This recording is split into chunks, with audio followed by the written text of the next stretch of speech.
Bora começar o nosso vídeo de hoje para falar sobre uma situação no mínimo curiosa dessa temporada ruim do Goiás, que é o Paulo Baia, um jogador que chegou como uma aposta, e se a gente pegar os números do jogador até aqui, é algo de fato impressionante. Ah, mas é campeonato goiano, etc. Nem o Pedro Raul marcou 10 gols, por exemplo, no campeonato goiano. Acho que pegando aqui na memória, talvez o Nicolas, que foi um dos artilheiros ali em 2022, o Michael também não chegou a ser artilheiro do campeonato goiano. Talvez na época do Walter, e olhe lá, tá? Tinha tempo que o Goiás não tinha um jogador com muitos gols no estadual. Na Série B, é óbvio, uma Série B abaixo até aqui, mas pegando os seus números gerais, são 16 gols em 38 jogos no ano, além de 4 assistências por um jogador que chegou para ser um reserva. Obviamente, são números expressivos, tá? Não tem como tirar isso do Paulo Baia, e ele é o artilheiro do time até aqui na temporada. Entretanto, em momento algum do ano, a gente pode sim dizer isso, o Paulo Baia foi, digamos, um jogador querido pelo torcedor ou tratado como uma solução dentro do elenco pela torcida, tá? Pela diretoria. Eu vi que houve sim um excesso de confiança e eu sempre alertava sobre isso. O Paulo Baia, uma coisa é um jogador que começa a se destacar tendo apenas, entre aspas, a responsabilidade de ajudar entrando no segundo tempo, ser uma peça para somar dentro do plantel. A partir do momento que o Paulo Baia virou a única solução para o Goiás, mesmo naquele comecinho de Série B, onde o Goiás estava bem, conseguindo vencer os seus jogos, você pode ver que o Paulo Baia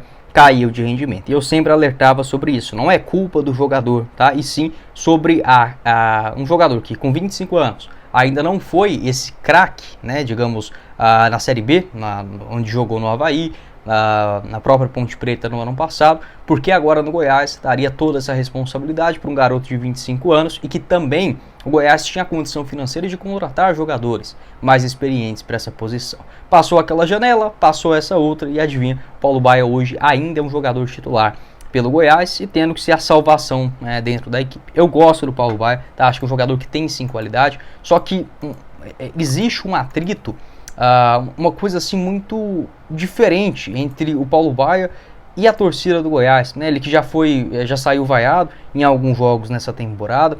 Se eu não estiver enganado, acho que foi contra um jogo ali perto do Sport, aqui na Serrinha. Deixa eu pegar aqui para ver se eu lembro exatamente de cabeça. Mesmo naquele momento que ele estava marcando os gols contra o Ituano, o Brusque, depois marcou na estreia também contra o Ceará. Mesmo nesse momento ele já não era um jogador, digamos assim, uma unanimidade entre a torcida. E o Goiás engatou aquela sequência ruim e o jogador novamente foi vaiado. Nesse jogo contra o Paysandu também foi vaiado novamente, apesar da assistência, e isso também vai cansando o jogador, tá? Não ache só que é o torcedor do Goiás que está de saco cheio do Paulo Baia. Não, tá? Provavelmente o jogador também se sente magoado, né? Não tem como, você faz o seu trabalho.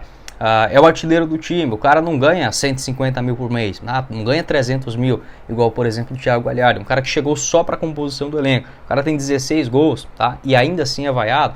Eu acho que é injusto, tá? É injusto sim esta relação do torcedor do Goiás com o Paulo Baia. Obviamente eu sou torcedor, obviamente também eu não vejo o Paulo Baia como solução, mas vaiar um jogador que não tem, que não deveria ter essa responsabilidade, é tirar também parcela gigantesca, né, de contribuição do erro da diretoria do Goiás, do Lucas Andrino, na montagem desse elenco de 2024. Tá? Sobre o ano que vem, não acredito que o Paulo Baia vai continuar no Goiás, ele só está emprestado, tem esse vínculo até o mês de dezembro e ele pertence ainda ao Primavera, né? O Primavera tem um vínculo até o final do ano que vem com o Paulo Baia. O Lucas Andrino comentou que já estava ali naquela janela ainda em abril, né? Abril, maio, ele deu uma declaração nesse sentido, afirmando que tinha alguns jogadores que já estavam sendo monitorados para uma renovação contratual. Paulo Baia, o Marcão, o Juninho também ele comentou naquela época. Foram 6 jogadores. Entretanto, pelo que eu apurei, não houve proposta oficial do Goiás para contar com o Paulo Baia,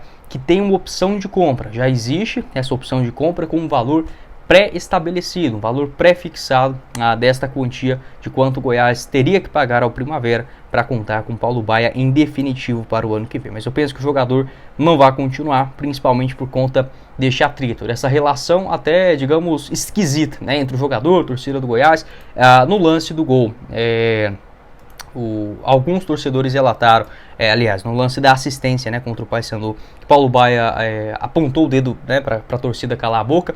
No vídeo que eu vi, ficou meio confuso, porque logo vem o jogador, agarra ele por trás, não consigo dar um parecer exatamente sobre esse assunto. Mas você pode ver que não é, digamos, aquele carinho que o torcedor, sei lá, tinha com o Michael, com, sei lá, um Eric ou recentemente falando, talvez o Nicolas ou o Pedro Raul. Não é, tá, essa situação do Paulo Baier. Você pode deixar a sua opinião, o que você pensa sobre isso. Sendo honesto com vocês, eu compraria sim o Paulo Baier pro ano que vem. Acho que é um cara que tem um potencial de crescimento interessante. Não é para ser craque, não é para ser a solução dentro desse time do Goiás, mas ele tem uma característica que é muito rara no futebol de hoje, que é a finalização boa de um jogador que atua pelos lados do campo. Ele pode não acertar todas, mas a qualidade que ele tem no chute, sendo honesto aqui com vocês, de jogadores pelas beiradas, que passaram